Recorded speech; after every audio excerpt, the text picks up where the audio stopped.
안녕하십니까? 삶의 지혜와 통찰을 나누는 시간입니다. 오늘 여러분과 함께 나눌 이야기는 우리 영혼의 평화를 지키는 방법에 관한 것입니다. 우리는 살아가면서 수많은 인간관계를 맺습니다. 그 관계 속에서 기쁨과 위로를 얻기도 하지만 때로는 깊은 상처와 혼란을 겪기도 하죠. 특히 우리 마음속에 불평과 불만의 씨앗을 심어 평온을 깨뜨리는 사람들이 있습니다. 오늘의 이야기는 바로 이 불화의 도구로부터 우리 자신을 지키고 하나님께서 예비하신 온전한 평안과 축복의 길로 나아가는 지혜에 관한 것입니다. 이 귀한 지혜의 말씀을 나누기 전에 잠시 주님의 은혜를 구하는 마음으로 여러분의 도움이 필요합니다. 이 영상에 좋아요를 눌러주시고 채널을 구독해주시는 것은 단순히 저희를 응원하는 것을 넘어 더 많은 이들에게 하나님의 선한 말씀이 퍼져나가도록 돕는 귀한 사역에 동참하는 일입니다. 여러분의 작은 손길이 누군가에게는 큰 위로와 변화의 시작이 될 수 있습니다. 이 채널을 통해 주님의 평화가 여러분의 삶에 늘 함께하기를 기도합니다. 자, 이제 시작하겠습니다. 오늘 우리의 주제는 불화와의 단절입니다. 우리 주변에는 끊임없이 우리를 선동하고 마음을 어지럽히려는 사람들이 있습니다. 그들은 늘 회사에 대해 불평하고 작은 문제를 부풀려 이야기하며 확인되지 않은 소문을 퍼뜨리는 것을 즐깁니다. 말 그대로 전문적인 문제 제조기라고 할 수 있죠. 만약 우리가 그들의 부정적인 이야기에 귀를 기울이고 그들의 감정에 휩쓸리게 내버려 둔다면 얼마 지나지 않아 우리 자신도 화가 나고 잘못된 것에만 집중하게 되며 받지 못한 것들에 대한 억울함으로 마음이 쓰라리게 될 것입니다. 성경 잠언 6장에는 하나님께서 미워하시는 것 중 하나가 바로 형제 사이를 이간질하는 자, 즉 불화를 심는 사람이라고 분명히 명시되어 있습니다.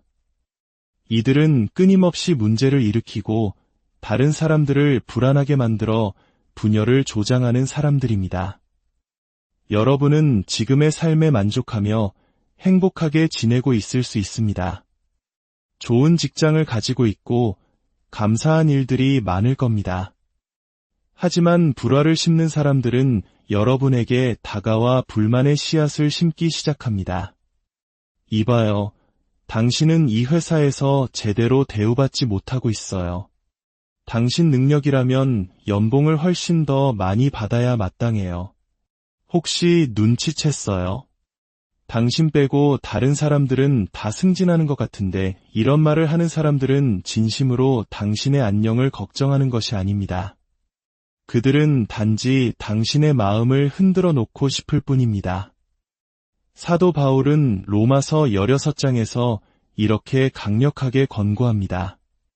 형제들아, 내가 너희를 권하노니 너희가 배운 교훈을 거슬러 분쟁을 일으키거나 거치게 하는 자들을 살피고 그들에게서 떠나라. 이 같은 자들은 우리 주 그리스도를 섬기지 아니하고 다만 자기들의 배만 섬기나니 교활한 말과 아첨하는 말로 순진한 자들의 마음을 미혹하느니라. 그들의 독이 당신의 영혼을 잠식하게 두지 마십시오. 불화의 씨앗이 당신 마음밭에 뿌리내리게 해서는 안 됩니다. 누구의 조언을 듣고 누구의 영향을 받을지 신중하게 선택해야 합니다. 그들이 과연 건강하고 생산적인 사람들입니까? 올바른 판단력과 명확한 비전을 가지고 있습니까? 아니면 늘 불만에 차 있고 씁쓸함에 젖어 있으며 과거의 상처에서 벗어나지 못한 채 살아가고 있습니까? 대부분의 경우 불화를 심는 사람들은 자기 자신 안에 해결되지 않은 깊은 문제를 안고 있습니다. 그들은 다른 사람을 시기하기에 뒤에서 험담을 합니다. 혹은 과거에 겪었던 불공평한 일과 상처를 용서하지 못하고 그 아픔을 놓지 못하기에 모든 것을 비뚤어진 시선으로 바라봅니다. 어쩌면 과거의 실수에 대한 후회로 자기 자신에게 화가 나 있을 수도 있습니다. 그들은 당신이 행복한 것을 원치 않기에 끊임없이 부정적인 것들을 들추어내는 것입니다. 그러니 누군가의 말에 분노가 치밀어 오르기 전에 잠시 멈추어 그 말의 근원을 살펴보십시오. 영적으로, 정신적으로 건강한 사람은 문제를 일으키며 돌아다니지 않습니다. 자존감이 높은 사람은 남을 깎아내리지 않습니다.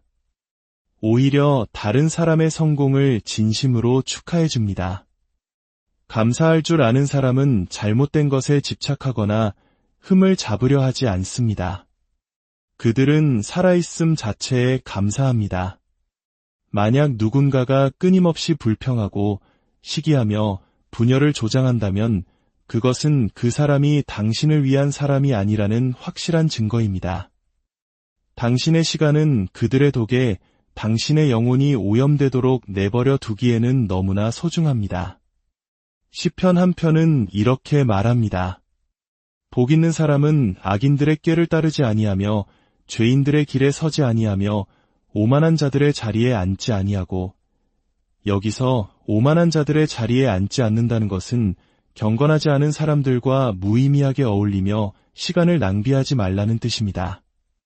매일 상사를 험담하는 동료와 점심을 먹지 마십시오. 다른 모든 친구들에 대해 험담을 늘어놓는 그 친구와 1시간씩 통화하지 마십시오. 당신 안에 있는 최악의 모습을 끄집어내고 당신의 삶이 얼마나 끔찍한지 설득하려는 사람과는 어울리지 마십시오. 물론 문제를 바로잡기 위해 대화가 필요한 순간도 있습니다. 우리는 때로 가정이나 직장에서 생긴 문제에 대해 이야기하고 해결책을 찾아야 합니다. 제가 모든 문제에 대해 침묵하라는 뜻으로 말씀드리는 것이 아닙니다. 올바른 동기로 문제를 제기하고 함께 해결하려는 노력은 분명 도움이 됩니다. 하지만 이것은 그저 문제를 일으키고 잘못을 과장하며 갈등과 분열을 가져오는 것과는 완전히 다른 차원의 이야기입니다. 악한 영은 우리가 분열될 때 가장 기뻐합니다. 가정이 불화로 시끄럽고 직장이 혼란에 빠지고 동료들이 서로를 미워하고 친구를 질투하며 과거의 상처에 쓴 뿌리를 내리고 있을 때 우리는 정확히 악한 영의 소나기에서 놀아나고 있는 것입니다. 분열된 곳에는 하나님의 능력이 임할 수 없습니다. 하나님의 능력은 우리가 하나 될 때, 즉 연합할 때 임합니다. 그러므로 문제 제조기들을 멀리하십시오. 당신을 선동하는 사람들로부터 거리를 두십시오. 불만을 퍼뜨리는 사람들과 어울리면서 동시에 마음의 평화를 유지하고 건강한 관계를 맺을 수는 없습니다. 잠언 13장은 말합니다. 지혜로운 자와 동행하면 지혜를 얻고 미련한 자와 사귀면 해를 받느니라. 우리는 주변 사람들을 닮아가게 되어 있습니다. 만약 당신이 불화를 심는 자들, 늘 불평하는 자들, 남의 흠만 찾는 자들, 쓴뿌리를 품은 자들과 시간을 보낸다면 그들의 부정적인 특성이 당신에게도 스며들게 될 것입니다. 때때로 우리가 어려움을 겪는 이유, 우리 삶이 삐걱거리는 이유는 악한 영의 공격 때문이 아니라 우리가 어울리기로 선택한 사람들 때문일 수 있습니다. 우리가 잘못된 목소리에 귀를 기울이고 있기 때문입니다. 저는 결심했습니다. 다른 사람에 대한 험담을 듣지 않기로, 제 영혼에 그런 독을 들이지 않기로 말입니다. 누군가 다가와 제가 아무개에 대해 들은 얘기가 있는데 들어보실래요? 정말 충격적일 거예요. 라고 말한다면 단호하게 거절하십시오. 아니요, 괜찮습니다. 저는 불화를 심는 일에 동참하고 싶지 않습니다. 여러분의 귀는 온갖 쓰레기 같은 말들로 채워져야 할 쓰레기통이 아닙니다. 혹자는 이렇게 말할지도 모릅니다. 하지만 그들이 하는 말이 사실인걸요. 현실을 외면할 수는 없잖아요. 맞습니다. 하지만 스스로에게 물어보십시오. 그 사실을 아는 것이 당신에게 어떤 유익을 줍니까? 그 정보를 아는 것이 어떤 선한 목적을 이룰 수 있습니까? 만약 그것이 단지 그 사람에 대한 나쁜 인상을 갖게 할 뿐이라면 당신은 그 이야기를 들을 필요가 없습니다. 성경은 사랑이 허다한 허물을 덮는다고 가르칩니다. 사랑은 약점을 감싸줍니다. 지금 당신이 들으려는 그 이야기는 누군가의 허물을 덮어주는 것입니까? 아니면 들추어내는 것입니까? 만약 단지 허물을 들추어내고 약점을 폭로하는 것이라면 그것은 당신을 위한 것이 아닙니다. 당신의 마음을 순수하게 지키십시오. 다른 사람을 깎아내려 불화를 조장하는 일에 가담하지 마십시오. 잠언 16장은 경고합니다. 다툼을 일으키는 자는 갑자기 패망을 당하고 피할 길이 없으리라. 이것이 꼭 생명을 잃는다는 뜻은 아닐 수 있습니다. 하지만 꿈이 좌절되고 좋은 관계를 맺지 못하며 결국 하나님께서 예비하신 운명을 놓치게 될 것입니다. 이것이 바로 사도 바울이 분쟁을 일으키는 자들에게서 떠나라고 그토록 강한 어조로 권면한 이유입니다. 그는 그것이 우리가 창조된 목적을 이루지 못하게 막는다는 것을 알았기 때문입니다. 때로는 아주 미묘한 말 한마디가 우리 마음에 불만의 씨앗을 심기도 합니다. 한 친구가 다가와 자랑합니다. 남편이 내 생일 선물로 이 아름다운 팔찌를 사줬어. 당신 남편은 뭘 사줬어? 당신은 할인마트에서 산 작은 초콜릿 상자 하나가 전부였다는 말을 차마 하지 못합니다. 그 친구는 계속해서 말합니다. 우리 남편은 매일 아침 침대로 아침 식사를 가져다주고 매주 신선한 꽃을 보내줘. 시를 써주고 호숫가로 피크닉도 데려가. 이런 말을 계속 곱씹다 보면 당신은 스스로를 불행하다고 여기게 되고 지금의 남편과 헤어져야 한다는 생각에 사로잡힐 수도 있습니다. 나는 제대로 대우받지 못하고 있어. 더 이상 이렇게 살 필요 없어. 자신의 삶을 다른 누구의 삶과도 비교하지 마십시오. 오직 당신에게 주어진 경주를 하십시오. 세상에는 언제나 당신보다 앞서가는 사람, 더 좋은 것을 가진 사람이 있기 마련입니다. 비교하기 시작하면 불만족스러워질 수밖에 없습니다. 하지만 잠시 생각해 보십시오. 누군가는 당신보다 훨씬 더 어려운 상황에 처해 있습니다. 누군가는 당신이 불평하는 그 남편, 그 아내를 간절히 원할지도 모릅니다. 누군가는 당신이 다니는 그 직장을 갖는 것이 소원일 수 있습니다. 다른 사람의 말에 휘둘려 불평하고 시들지 마십시오. 단호하게 선언해야 합니다. 나는 불만의 씨앗이 내 삶에 뿌리 내리도록 내버려 두지 않겠다. 이 독이 내 영혼을 해치게 두지 않겠다. 나는 내가 가진 것에 감사한다. 직장이 있음에 감사하고 배우자가 있음에 감사하며 살아있음에 감사한다. 적극적으로 감사를 선택하지 않으면 아주 사소한 것들이 당신의 마음을 병들게 할 수 있습니다. 이제 성경 속에서 불화를 심는 자들의 말로가 어떠했는지, 그리고 지혜로운 자들은 어떻게 행동했는지 몇 가지 구체적인 사례를 통해 살펴보겠습니다. 첫 번째 이야기는 민수기 16장에 나오는 고라의 반역 사건입니다. 고라라는 사람은 지도자 모세에게 불만을 품었습니다. 그는 모세가 모든 영광을 독차지한다고 생각하며 시기했습니다. 그는 다른 두 사람과 공모하여 모세에게 반역을 일으켰고 이스라엘의 지도자 250명을 선동했습니다. 그는 모세에게 이렇게 말했습니다. 당신들이 분수에 지나도다. 회중이 다 각각 거룩하고 여호와께서도 그들 중에 계시거늘 너희가 어찌하여 여호와의 총회 위에 스스로 높이느냐. 그는 모세의 리더십과 그가 하나님께 부름받았다는 사실 자체에 의문을 제기했습니다.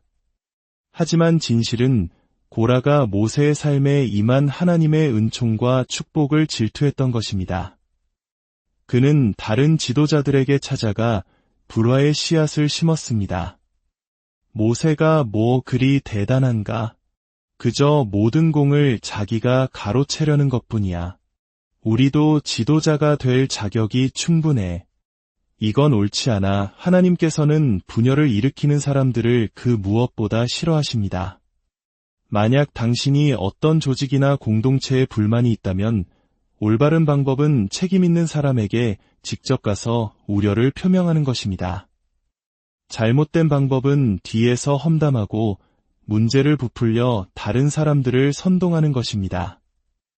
고라는 결국 250명의 지도자들을 불만으로 가득 채우는 데 성공했습니다. 온 공동체가 모세를 대적하도록 선동했습니다. 불화가 얼마나 빠르게 퍼져나갈 수 있는지 보여주는 놀라운 장면입니다. 다음 날 아침, 모세가 고라와 그의 동료들에게 말했습니다. 이 일로 여호와께서 나를 보내사 이 모든 일을 행하게 하신 것이요 나의 임의로 함이 아닌 줄을 알리라. 모세가 말을 마치자마자 땅이 갈라져 고라와 그를 따르던 사람들과 그들의 모든 소유를 삼켜버렸습니다. 그리고 반역에 가담했던 250명의 지도자들은 하늘에서 내려온 불에 타 죽고 말았습니다. 하나님께서는 문제를 일으키고 분열을 조장하는 일을 결코 가볍게 여기지 않으십니다. 이처럼 불화를 심는 자의 편에 서는 것은 하나님의 보호하심 밖으로 나가는 위험한 일입니다. 두 번째 이야기는 창세기에 나오는 노아의 아들들 이야기입니다. 대홍수가 끝나고 방주에서 나온 노아가 포도주에 취해 벌거벗은 채로 장막에 누워 있었습니다. 그의 막내 아들 함은 그 모습을 보고 밖으로 나가 형제들에게 아버지의 허물을 떠벌렸습니다. 그는 아버지의 수치를 덮어주기는커녕 다른 사람들을 선동하는 데 사용했습니다. 하지만 그의 두 형 셈과 야벳은 그 미끼를 물지 않았습니다. 그들은 불화와 험담에 가담하지 않았습니다. 그들은 아버지의 장막으로 가되 아버지의 벗은 몸을 보지 않기 위해 뒷걸음질 쳐 들어가 옷으로 덮어드렸습니다. 이것이 바로 우리가 가져야 할 태도입니다. 누군가의 허물을 알게 되었을 때 그것을 폭로하는 대신 덮어주는 것입니다. 당신이 다른 사람의 허물을 덮어줄 때 당신은 하나님의 편에 서는 것입니다. 하지만 그 허물을 폭로하고 그 사람의 평판을 깎아내리기 위해 그것을 사용할 때 당신은 잘못된 편에 서게 되는 것입니다. 노아는 잠에서 깨어 이 사실을 알고 난 후 자신의 수치를 폭로한 아들 함에게는 저주를, 자신의 허물을 덮어준 두 아들 셈과 야벳에게는 축복을 선언했습니다.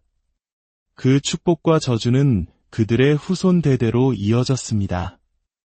불화를 심는 행동이 얼마나 심각한 결과를 초래하는지 보여주는 교훈입니다. 세 번째 이야기는 다윗 왕 시대의 일입니다. 사무엘하 20장에는 세바라는 불량배가 등장합니다. 그는 다윗 왕을 비난하며 사람들을 선동했습니다. 우리는 다윗과 상관이 없으며 이새의 아들에게서 받을 유산이 없도다. 이스라엘아 각각 장막으로 돌아가라. 그의 선동의 유다 지파를 제외한 모든 사람이 다윗을 떠났습니다.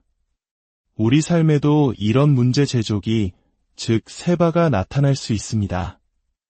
우리를 향해 불만을 조장하거나 다른 사람들이 우리를 대적하도록 선동하는 사람들입니다. 이때 다윗은 분노에 휩싸여 그를 직접 처리하려 했습니다. 그는 부하들에게 속히 세바를 추격하라고 명령했습니다. 강력한 군대들을 물리쳤던 위대한 왕 다윗이 이제는 한낱 불량배를 잡기 위해 힘을 낭비하고 있었던 것입니다. 누군가의 말에 분노가 치밀어 오르면 이처럼 균형 감각을 잃고 중요하지 않은 싸움에 휘말리기 쉽습니다. 하지만 이야기는 흥미롭게 전개됩니다. 세바가 도망쳐 숨은 성읍의 한 지혜로운 여인이 나타나 다윗의 군대 장관에게 말합니다. 우리가 원하는 것은 세바라는 사람 하나뿐이요. 그러자 그 여인은 성읍 사람들을 설득하여 세바의 목을 베어 성벽 밖으로 던졌습니다. 다윗은 손 하나 까딱하지 않았지만 하나님께서 그의 문제 제조기를 처리해 주신 것입니다. 이처럼 하나님께서는 당신의 문제 제조기들을 직접 다루실 것입니다. 당신을 비난하고 깎아내리려는 사람들을 잠잠하게 하실 것입니다. 시편의 말씀처럼 원수가 당신을 잡기 위해 파놓은 함정에 스스로 빠지게 될 것입니다. 그러니 평안 가운데 머무르십시오. 하나님께서 모든 것을 보고 계십니다. 불화를 심는 자가 계속해서 성공하도록 내버려 두지 않으실 것입니다. 그리고 가장 좋은 소식은 당신이 직접 싸울 필요가 없다는 것입니다. 그 싸움은 당신의 것이 아니기 때문입니다. 오늘 당신에게 간절히 부탁드립니다. 당신의 삶에 있는 모든 불화로부터 단절하십시오. 분열을 일으키는 사람들로부터 멀어지십시오. 당신의 마음을 끊임없이 휘젓는 사람들과 무의미하게 어울리지 마십시오. 불만의 씨앗이 당신의 마음밭에 뿌리내리게 해서는 안 됩니다. 당신에게는 하나님께서 주신 위대한 사명이 있습니다. 당신의 인생에 누가 말하도록 허락하는지 주의를 기울이십시오. 고라의 편이 아닌 하나님의 편에 서십시오. 만약 당신이 그렇게 하기로 결단한다면 저는 믿고 선포합니다. 다윗의 시대처럼 하나님께서 당신을 대신하여 당신의 문제 제조기들을 물리치실 것입니다. 부정적인 상황들을 역전시키실 것이며 당신의 의로움을 드러내시고 당신을 높이시며 마침내 당신을 운명의 새로운 차원으로 이끌어 주실 것입니다. 우리 함께 기도하겠습니다. 사랑의 하나님 아버지, 오늘 저희에게 분별의 지혜를 주시니 감사합니다. 저희 삶 속에 들어와 평안을 깨뜨리고 불화의 씨앗을 심으려는 모든 부정적인 영향력으로부터 저희를 지켜 주옵소서. 다른 사람의 허물을 들추기보다 사랑으로 덮어주는 자가 되게 하시고 분열이 있는 곳에 화평을 심는 자가 되게 하여 주옵소서. 저희가 오직 주님의 음성에만 귀 기울이며 주님께서 예비하신 축복과 평안의 길을 온전히 걸어가게 하옵소서. 우리 주 예수 그리스도의 이름으로 기도드립니다. 아멘. 주님의 은혜와 평강이 여러분 모두